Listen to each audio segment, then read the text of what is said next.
가을을 느끼기 충분했던 한 주간 건강하고 평안하게 보내셨습니까? 9월 12일 오늘 주일을 맞이하여 오늘도 하나님이 주시는 귀한 말씀을 함께 나누고자 합니다. 저희 살아나서 살리는 교회에서는 지난 27주간 동안 사도행전 강해를 진행하였습니다. 오늘 사도행전 강해 마지막 시간 사도행전 28장 30절을 본문으로 하여 확실한 끝 그리고 새롭게 시작하기라는 제목으로 함께 강해를 나누고자 합니다. 먼저 세 번역으로 준비된 하나님의 말씀을 함께 읽어보도록 하겠습니다. 바울은 자기가 얻은 셋집에서 꼭 2해 동안 지내면서 자기를 찾아오는 모든 사람을 맞아들였다. 아멘. 모든 시작된 일에는 끝이 있습니다. 끝이라는 것은 모든 것을 마무리하여 매듭을 짓는 것을 의미합니다. 끝은 정말 말 그대로 끝입니다. 더 이상 할 것도 갈 곳도 없습니다. 오늘 사도행전도 28장으로 끝이 납니다. 그런데 이상하게도 사도행전은 끝이 아닌 것 같습니다. 오히려 끝이 아니라 새로운 시작을 알리고 있습니다. 사도행전 저자인 누가는 사도행전을 여기서 끝내고 싶지 않은 것 같습니다. 바울의 이야기로만 사도행전이 채워지지 않기를 바랬을 것입니다. 이제 더 많은 사도들의 행진을 보고 싶어 합니다. 다른 이가 아닌 예수 그리스도를 구주로 모신 제자들의 한 곳에 머물러 있음이 아닌 두루 다니며 행함을 더 많이 목도하고 싶은 마음이었으리라 생각되어집니다. 그래서 사도행전은 우리의 신앙 여정과도 동일합니다. 우리의 신앙 여정은 우리가 끝이라고 생각하는 그 시간이 사실은 시작점입니다. 나는 죽어 끝이 나고 내 안에 사시는 예수 그리스도로 다시 시작하는 부활의 삶이기 때문입니다. 실로 죽음이라는 끝이 동시에 부활이라는 새로운 시작을 의미하는 신앙의 놀라운 신비를 발견할 수 있습니다. 그래서 예수님은 우리에게 한 알의 밀알이 되라 말씀하셨던 것 같습니다. 요한복음 12장 24절 말씀입니다. 내가 진정으로 너희에게 말한다. 밀알 하나가 땅에 떨어져서 죽지 않으면 한 알 그대로 있고 죽으면 열매를 많이 맺는다. 아멘. 밀알 하나가 죽어서 끝이 났습니다. 그런데 죽은 그 밀알에서 줄기가 올라오기 시작합니다. 죽었지만 죽지 않은 것입니다. 그렇게 자라나 꽃이 피고 열매를 맺습니다. 죽었는데 살아나서 열매를 맺게 된 것입니다. 밀알 역시 끝이 오히려 시작이 된 것입니다. 사도행전 강해는 오늘로 끝이 납니다. 하지만 동시에 새로운 시작입니다. 왜냐하면 익숙하게 들어오신 것처럼 이제 당시를 살았던 사도들의 행전이 아니라 바로 저와 여러분, 우리의 행전이 기록되기 때문입니다. 그런데 새로운 시작을 위해서 어떻게 끝을 맺는지가 중요합니다. 바로 그 끝맺음이 어떻게 되었는지 사도행전 28장 강해를 함께 살펴보도록 하겠습니다. 유라굴로에 의해 떠밀려 다니던 배는 하나님이 바울에게 말씀하신 대로 난파되지 않았고 놀랍게도 서서히 육지에 다가서기 시작했습니다. 정말 하나님이 바울에게 해주신 말씀 그대로 이루어졌습니다. 그리고 그 말씀을 믿고 선포하고 그 말씀대로 행했던 바울을 통해 배에 탔던 276명은 모두 무사하게 됩니다. 네, 단 한 명도 빠짐없이 276명이 모두 무트로 올라와 구원을 받았습니다. 아마 선장과 선원은 계속해서 이건 기적이라고 말했을 것입니다. 몇몇의 사람들은 하나님께 마음을 다해 감사를 표현했을 것입니다. 그렇습니다. 하나님이 함께 해주시면 이런 기적은 늘 일어나게 되어 있습니다. 하지만 더 정확하게는 하나님이 함께 해주신다는 것이 기적입니다. 그렇게 하나님과 함께 동행함으로 올라온 무튼 바로 몰타섬이었습니다. 28장 1절 말씀입니다. 우리가 안전하게 목숨을 구한 뒤에야 비로소 그것이 몰타섬이라는 것을 알았다. 아멘. 다행히 섬 사람들은 갑자기 찾아온 손님들에게 친절을 베풀어 주었습니다. 추운 날씨였는데 불을 피워 주어서 몸을 녹일 수 있게도 해주었습니다. 그렇게 삼삼오오 불 앞에 모여들었을 때였습니다. 바울 역시 나뭇가지를 하나를 모아다가 불에 넣었습니다. 그런데 뜨거운 기운 때문에 독사가 한 마리 튀어나와서 바울의 손에 달라붙는 것이 아니겠습니까? 이 모습을 본 섬 사람들은 서로 이렇게 이야기하기 시작했습니다. 4절 말씀입니다. 섬 사람들이 그 뱀이 바울의 손에 매달려 있는 것을 보고 이 사람은 틀림없이 살인자이다. 바다에서는 살아나왔지만 정의의 여신이 그를 그대로 살려두지 않는다 하고 서로 말하였다. 하지만 뱀이 바울의 손에 매달려 있기는 했지만 아무 일도 일어나지 않았습니다. 그래서 바울은 그 뱀을 불 속에 떨어버리고 아무런 해도 입지 않았습니다. 그 모습을 보고 있던 섬 사람들은 바울의 살이 부어오르거나 당장 쓰러져 죽으려니 생각하게 되었습니다. 하지만 오랫동안 기다려도 바울에게 아무런 이상이 생기지 않자 그들은 생각을 바꾸어서 바울을 신이라고 말하게 됩니다. 그 소문은 곧 그 섬의 추장인 보블리오의 귀에 들어가게 되었습니다. 그래서 보블리오는 바울 일행을 자신의 농장에 초대하였습니다. 7절 말씀입니다. 그 근처에 그 섬의 추장인 보블리오가 농장을 가지고 있었다. 그가 우리를 그리로 초대해서 사흘 동안 친절하게 대접해 주었다. 아멘. 그런데 그렇게 방문하게 된 보블리오의 농장에서 한 가지 사건이 발생하게 됩니다. 바로 보블리오의 아버지가 열병과 이질에 걸려서 병석에 누워 있었던 것입니다.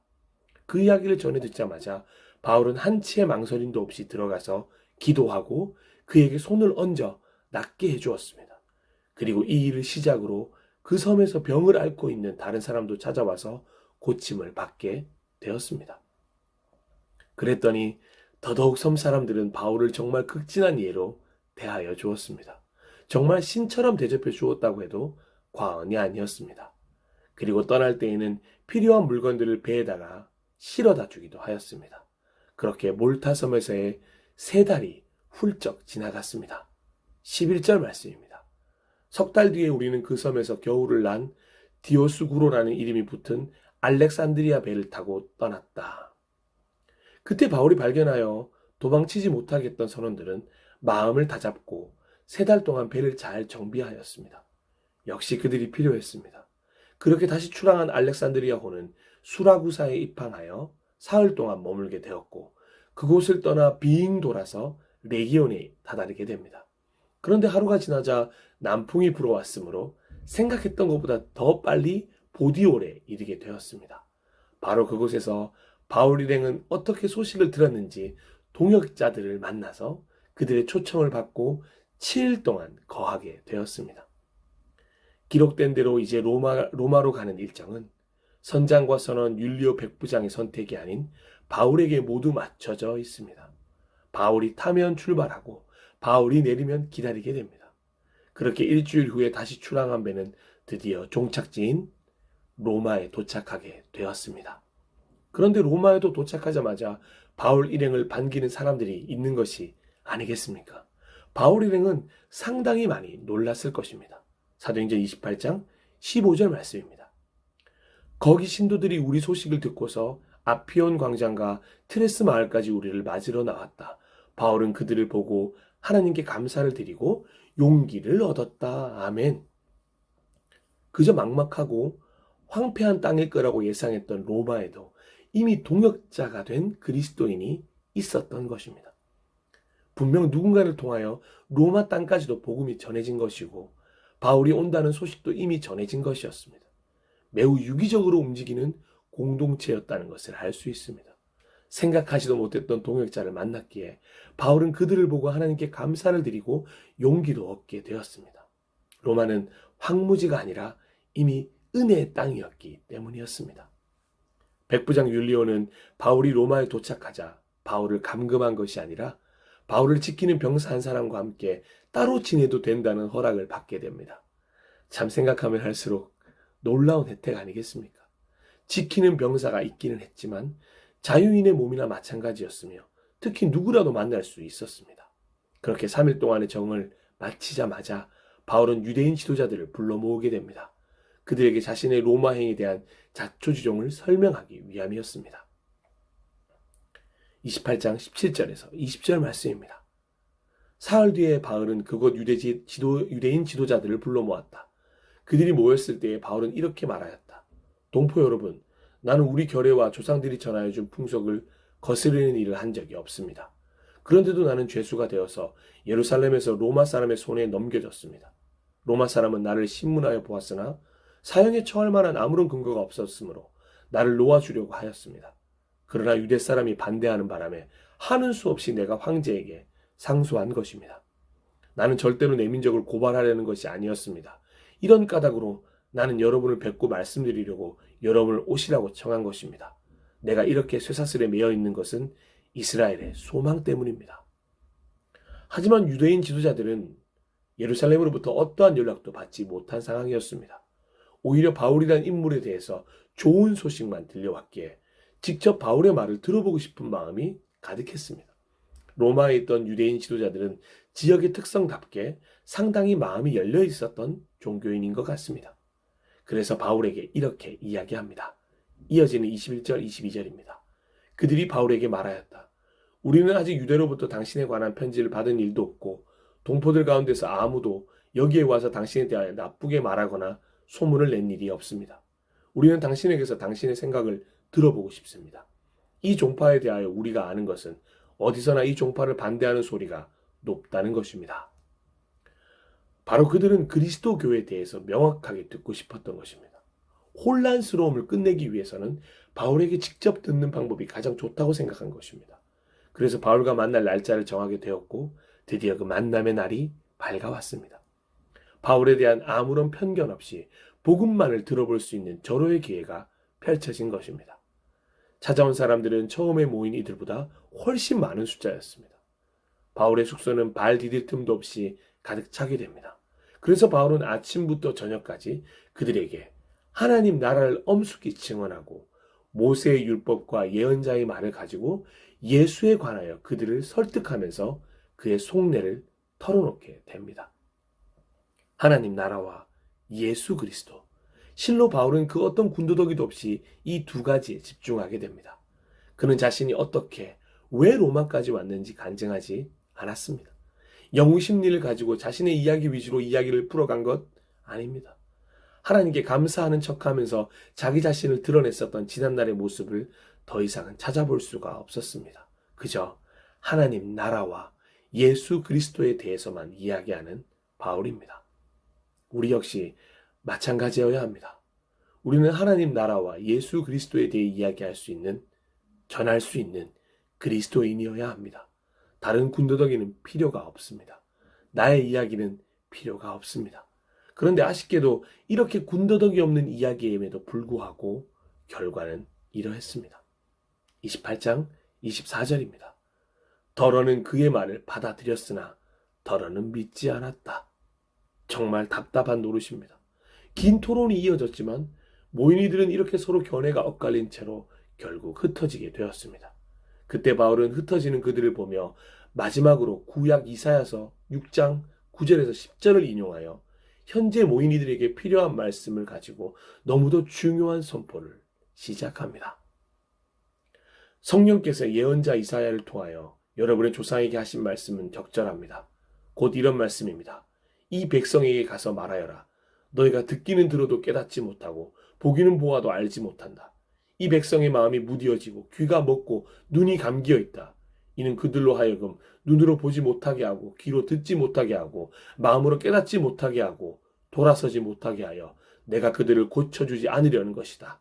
그러므로 여러분은 하나님의 이 구원의 소식이 이방 사람에게 전파되었음을 알아야 합니다. 그들이야말로 그것을 듣고 받아들일 것입니다. 아멘. 먼저 하나님의 말씀을 들어야 할 유대인들은 하나님의 말씀을 듣지 않았습니다.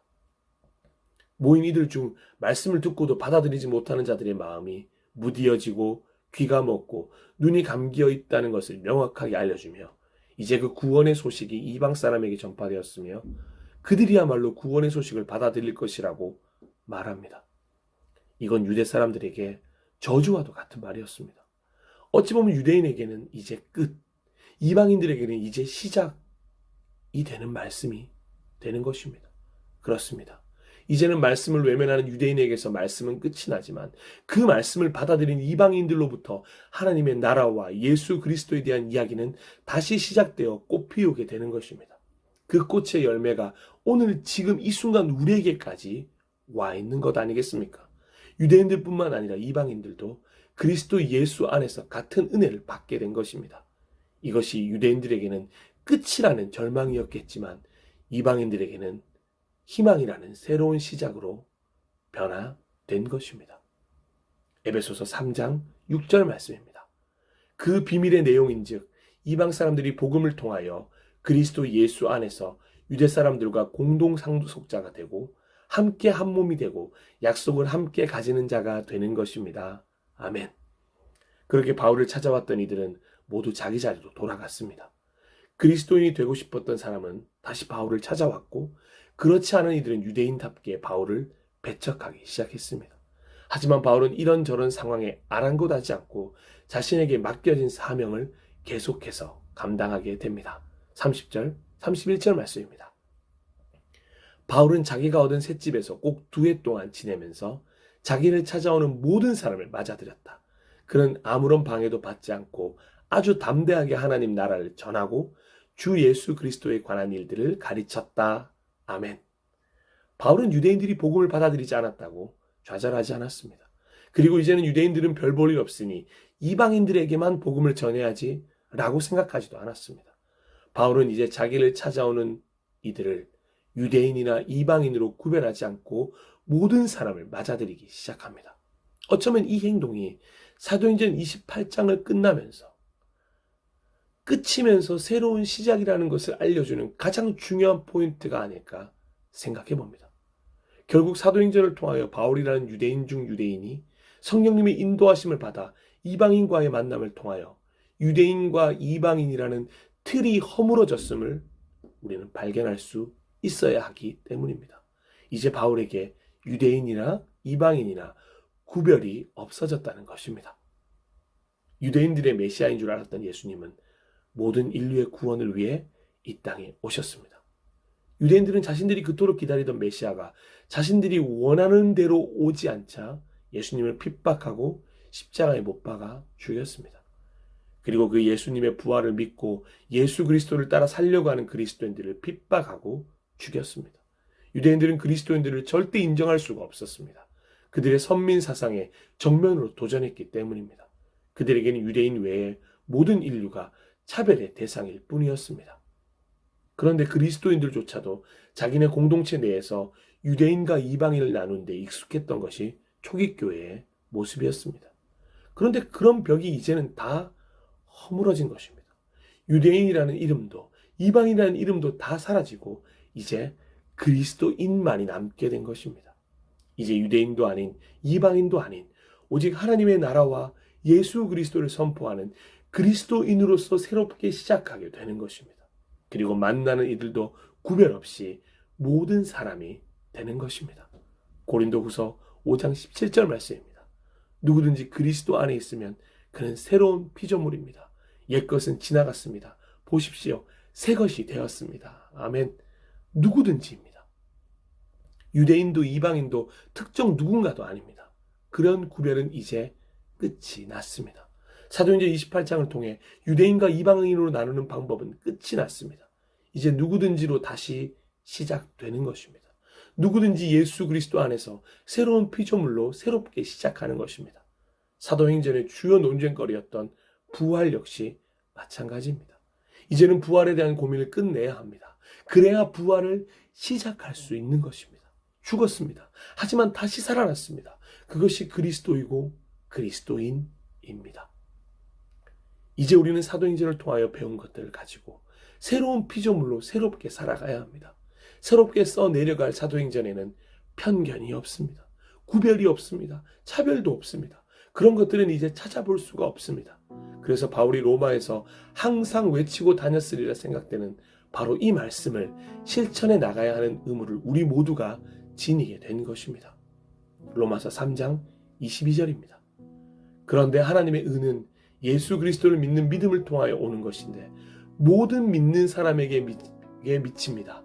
거기에는 아무 차별이 없습니다. 아멘. 우리가 생각하고 있는 모든 차별을 거부해야 합니다. 이제 차별에 대한 모든 생각에 마침표를 찍고 끝을 선포해야 합니다. 그래야 새로운 사도행전을 시작할 수가 있는 것입니다. 바로 그 차별 때문에 좌충우돌했던 사도행전 28장 동안의 이야기는 이제 끝을 내야 합니다. 차별 없는 사도행전으로 새롭게 거듭나야 합니다. 그것을 오늘 우리에게 사도행전 28장을 끝내면서 하나님이 새롭게 선포하고 계시는 것입니다. 그래서 바울은 사도행전보다 더 강력하게 선포하면서 그의 새로운 사도행전을 남은 인생을 통해 써내려갈 수 있었던 것입니다. 로마서 8장 38절에서 39절 말씀입니다. 나는 확신합니다. 죽음도 삶도 천사들도 권세자들도 현재일도 장래일도 능력도 높음도 깊음도 그 밖에 어떤 피조물도 우리를 우리 주 예수 그리스도 안에 있는 하나님의 사랑에서 끊을 수 없습니다. 아멘.